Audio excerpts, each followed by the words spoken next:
쇼미더머니 11의 마지막 프로듀서 팀은 최근 인디고 뮤직에서 그루블린으로 이적한 래퍼 저스티스, YG의 산하 레이블인 더블링 레이블 소속의 프로듀서 RT 두 사람이 함께하는 저스티스 앤 RT 팀인데요. 저스티스야 요즘 활동이 왕성하고 이미 시즌9에 나오기도 했으니 이번 쇼미11에 프로듀서로 나오지 않을까 하는 예측이 많았지만 RT는 히트곡들에 비해 얼굴은 거의 안 알려진 편이었어서 프로듀서로 공개됐음에도 누군지 모르는 사람들이 많았었습니다. 보통 쇼미 프로듀서들의 조합은 이미 친분이 두터운 사이거나 그렇지 않더라도 한 번쯤은 함께 작업한 적이 있는 사이이기 마련인데 둘은 이렇다 할 접점이나 함께 작업한 곡도 아예 없는 수준인데요. 그래서 둘이 어떻게 한 팀으로 섭외된 건지 의문으로 남아있죠. 저스티스는 현재 최정상급 실력을 가진 랩 테크니션이고 RT는 힙합은 아니지만 수많은 곡들을 대흥행시켜왔으니 역대급으로 예측이 안되는 조커 같은 느낌의 팀이 아닐까 합니다. RT는 1996년 2월 10일생으로 본명은 김중구인데요. 어렸을 때부터 영국의 유명 락밴드 라디오헤드를 좋아했다는데 고등학생 때 라디오헤드의 티셔츠가 너무 갖고 싶었던 나머지 정말 간신히 10만원을 모아 겨우겨우 티셔츠를 구매하게 됐고 그 옷을 입은 상태로 그들의 노래를 들으니 날아갈 때 행복했다는데요. 그래서 음악을 할 때만큼은 그때처럼 행복한 기분으로 하고 싶어서 라디오헤드 티셔츠를 줄인 RT라는 예명을 사용한다고 합니다. RT는 과거 패션시티라는 곡을 작곡한 적이 있었는데요.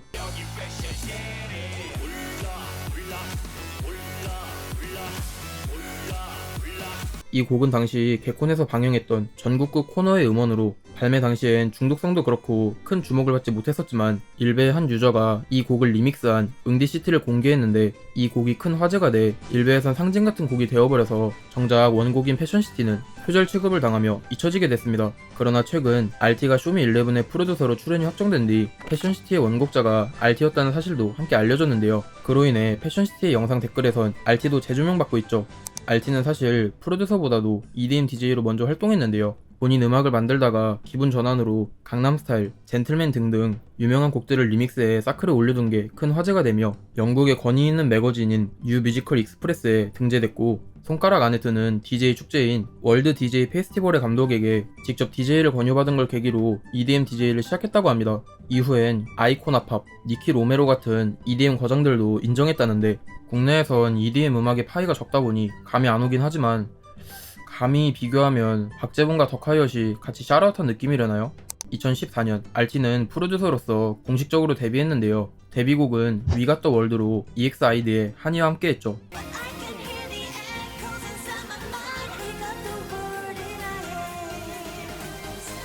RT는 국내에선 들어보지 못한 스타일의 음악을 만들고 싶어서 힘있고 세련된 보컬을 선택하던 중 EXID의 한이를 발견하게 됐는데 딱 보자마자 빛이 나는 걸 보고 함께 협업을 제안했다고 하는데요. 이때 EXID는 역주행은커녕 위아래가 발매되기도 전이었어서 레드오션인 아이돌 시장에서 스쳐가는 그룹 1 같은 느낌이었으나 RT는 그럼에도 편견을 갖지 않고 한이와 함께 작업하게 됐죠. 그리고 2달 뒤 EXID의 한이는 직캠 영상으로 십떡상을 해버리고요. 이런 편견 없는 모습과 성구하니 쇼미11에서도 발휘되면 좋겠네요.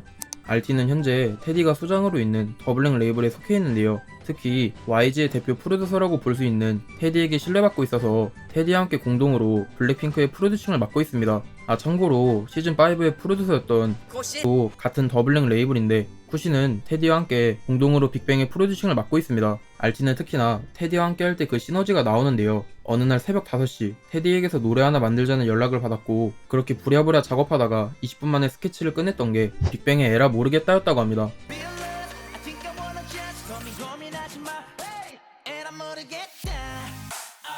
어느 일요일 느지막하게 일어나 컴퓨터에 앉아 작업을 했는데 팬티만 달랑 입은 채 20분 만에 뚝딱 곡 하나를 만드는데요. 이 곡은 원래 본인의 개인 앨범에 넣으려고 생각했었다가 테디의 제안으로 어느 아이돌의 데뷔곡으로 넘겨주게 됐었는데 그게 바로 블랙핑크의 불장난이었다고 하죠.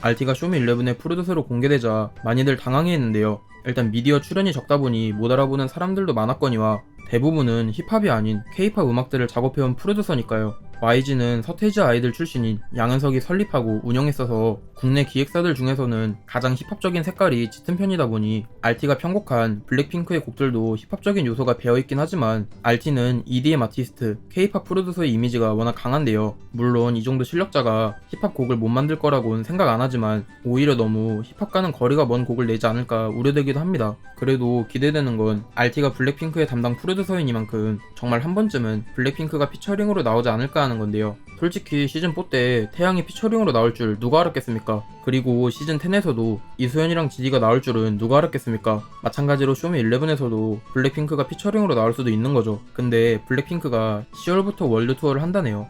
저스티스는 국제예술대 실용음악과 힙합 전공이었는데 슈퍼비, 머시베노, 기리보이도 같은 학교, 같은 전공이었으며 심지어 기리보이는 같은 91년생이어서 같이 수업도 들었다는데요. 그러나 둘은 서로 안 친해서 한마디도 안 했었다고 합니다. 심지어는 같은 IM, JM이 된 뒤에도 대화가 거의 없었다고 하죠. 어느 날 기리보이는 저스티스의 곤을 너무 좋게 들어서 승아, 이 노래 듣고 있는데 진짜 좋다.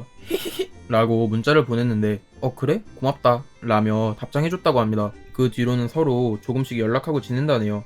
저스티스는 어느 날 친한 친구를 본인 작업실에 데려왔었는데 술을 마시려고 작업실을 나가는 순간 영감이 떠올라서 야, 나 진짜 미안한데 벌스 하나만 쓰고 갈게 라며 친구는 휴대폰을 시키고 본인은 가사를 썼다는데요. 친구는 뒤로 한 채 2시간 만에 작사는 물론 녹음까지 전부 끝냈고 그렇게 만든 벌스가 도플갱은 프리스타일 2였다고 합니다. 저스티스는 이 벌스를 지금까지도 인생 벌스로 여긴다죠. 그리스도와도 지냈지 한겨울 동면을 끝내고 나니 석가모니와 지낸 한여름 서머 매니스 내 광긴 자본주의의 여담이지만 이 벌스 끝무렵쯤에 사용했던 이 구절은 난 뿌리 그 뿌리 깊숙이 뿌리까지 뿌리 이후 쇼미9에서 뿌리의 훅으로 재탄생하게 됐습니다. 뿌리부터 우리 뿌리 그 뿌리 깊숙이 뿌리까지 뿌리 2016년 저스티스는 정규 1집 투매니 홈스 뽀엉 키드와 하루 만에 써온 벌스로 마이크 스웨거에서 레전드를 찍게 돼 2연속 홈런을 쳐 순식간에 유망주로 평가받게 되는데요. 저스티스는 당시 인디펜던트였으니 팬들은 그의 행보를 기대했고 그렇게 1년 만에 선택한 레이블은 바로 인디고 뮤직이었는데요.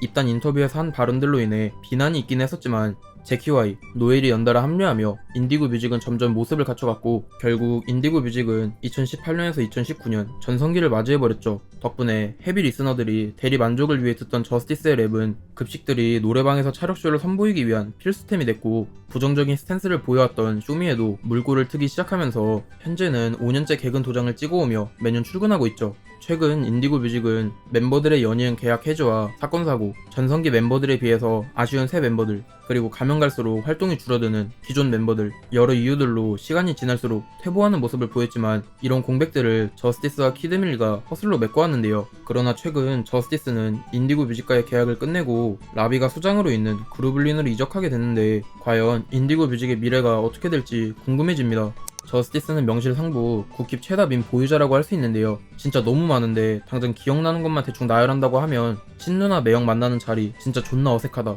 1.8진, 6.66진, 올해의 앨범. 올해 앨범 후보 For the Youth 아티스트 누구? 나 Justice. And then fucking 마찬가지로 올해 앨범 후보 카스모스 총괄 fucking 프로듀서 누구? 나 Justice. C2P. 그 인프피들을 원래 별로 안 좋아하긴 해요. 아, 그러시구나. 그 뭐지 그 CFP 막 이런 식으로 부르더라고요. 그런 말을. 저 네, 이거 아무튼, 어떻게 네. 나가는지를 몰라서요. 혹시 아 그래요? 제가 나가겠습니다. 찢어졌다고부터 따라오시. 찢어졌다 붙어 따라시 할 바엔 차라리 붙어있자 항시 원조 맛집인 스윙스도 울고 갈 정도로 많은 밈을 보유하고 있죠. 저스티스는 이번 쇼미11의 참가자인 덤말릭과 인연이 깊은데요. 2018년 덤말릭은 미성년자를 성추행했다는 폭로를 당했었는데 이는 사실이 아니었음에도 자신의 소속사 대표인 제리케이가 혐의를 인정하고 사과문을 쓰라고 강요해 마지못해 사과했다는데요. 그 허위 신고자는 덤말릭에게 앞으로 평생 음악을 접으라며 요구했고 덤말릭은 모든 게 잘못됐음을 느낀 채 크게 좌절하며 저스티스에게 형, 저 이제 음악 그만두고 공장 가야 할 것 같아요 라고 말했다는데 저스티스는 그런 덤말릭을 끌고 가서 변호사에게 직접 상담을 받아줬고 이후 덤말릭은 사과문을 철회하고 명예훼손으로 역고소를 하게 됩니다. 결국 덤말릭은 무혐의를 받게 돼 다시 음악을 할 수 있게 됐죠. 자칫했다간 음악은커녕 사회적으로도 끝장날 뻔했던 덤말릭을 직접 구렁텅이에서 꺼내주며 지금의 위치까지 올 수 있게 해줬죠. 저스티스의 최근 행보는 가히 충격적이었다고 할 수 있는데요. 이때부터 낌새가 올라오더니 아예 발라드 가수로 전직했는데 9분짜리 디스랩을 박았던 18년도에는 상상도 할 수 없는 일이죠. 요즘 힙합은 장르의 경계성이 아예 무너지다시피 했잖아요. 랩 말고도 보컬도 잘한다면 더 다양한 시도를 할 수 있기도 하고 저한테 들어오는 의뢰는 대부분 욕해달라, 화내달라가 많은데 전 이제 그런 걸 그만하고 이미지를 탈피하고 싶거든요. 남녀노소 모두 좋아하는 발라드가 좋은 창구라고 생각했어요. 라고 인터뷰했는데 물론 저스티스의 이런 모습에는 많은 호불호가 갈리지만 한편으로는 이런 비난과 조롱들을 전부 감사하더라도 애매하게 깔짝거리는 게 아닌 전면 돌파한 게 대단한 것 같습니다. 어쨌든 발라드 덕분에 본인이 원하던 이미지 환기도 시켰고 최근 앨범에선 가사도 그렇고 기존처럼 빡센 랩으로 돌아왔으니 발라드는 일회성으로 마무리하고 원래 스타일대로 하는 거겠죠. 네, 물론 있습니다. 지금 재밌게 작업 중이고. 지금까지 팀 저스티스 앤 RT, TMI에 대해 알아봤습니다. 이번 쇼미11의 참가자들 중 누구와 가장 어울린다고 생각되시나요? 여러분들의 생각을 댓글에 적어주세요.